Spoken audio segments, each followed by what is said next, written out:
অনেক দিন ধরে মুরগির লাকস, যেটাকে মারমা ভাষায় বলা হয় আর চাকমা ভাষায় বলা হয় হুড়ো, বাংলা ভাষায় বলা হয় মুরগি মাংসের ভর্তা, যেটা আমার খাইতে খুবই ইচ্ছে করছিল। আর এই মুরগির লাকস ব্রয়লার মুরগি দিয়ে খাইতে আমার বেশি ভালো লাগে, তাই বাজার থেকে মাত্র আধা কেজি ব্রয়লার মুরগি নিয়ে আসছি খাওয়ার জন্য। তো মুরগির লাকসর রেসিপিটা জানার জন্য দেখতে হবে পুরো ভিডিওটা। প্রথমে আমি মুরগির মাংসের টুকরোগুলো ছোট ছোট করে কেটে নিয়েছি। এরপর একটা পাত্রে আমি এগুলো সিদ্ধ করে নিব। সিদ্ধ করার জন্য পরিমাণ মতো পানি আর লবণ আর সামান্য পরিমাণ হলুদ দিয়ে দিয়েছি, আর সাথে দিয়েছি টক পাতা, যেটা আমরা চাকমা ভাষায় আমিলে বলে।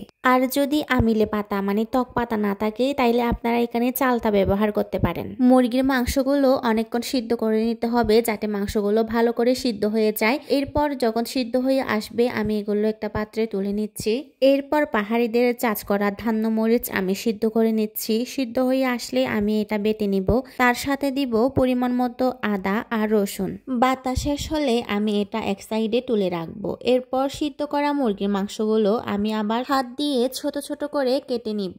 মাংসটা ভালো করে সিদ্ধ হওয়াতে হাত দিয়ে কাটতে কোনো সমস্যাই হচ্ছে না। এরপর কাটা শেষ হলে আমি এখানে কেটে রাখা পেঁয়াজ কুচিগুলো দিয়ে দিচ্ছি। এরপর দিচ্ছি বেটে রাখা আদা রসুন আর মরিচ দিয়ে মিক্স করা মরিচ পাতাটা। এরপর দিতে হবে লেবুর রস। লেবুর রসটা কিন্তু অবশ্যই দিতে হবে, কারণ এই মুরগির লাকসতে সবচেয়ে ইম্পর্টেন্ট হচ্ছে লেবুর রসটা। লেবুর রসটা দিলে এর স্বাদটাও অন্যরকম করে আর খাইতেও খুবই মজা লাগে। আমি এই মুরগির লাকসটা প্রথমে বান্দরবানে গিয়ে খেয়েছিলাম। যখনই খেয়েছিলাম আমার খুবই মজা লেগেছিল, কিন্তু আমি তখন বানাইতে পারতাম না। আমাকে এই রেসিপিটা শিখিয়েছে আমার এক বান্ধবী মালতী। যদি এই ভিডিওটা দেখে থাকিস, তাইলে তোকে অনেক অনেক ধন্যবাদ রে আমাকে শেখানোর জন্য।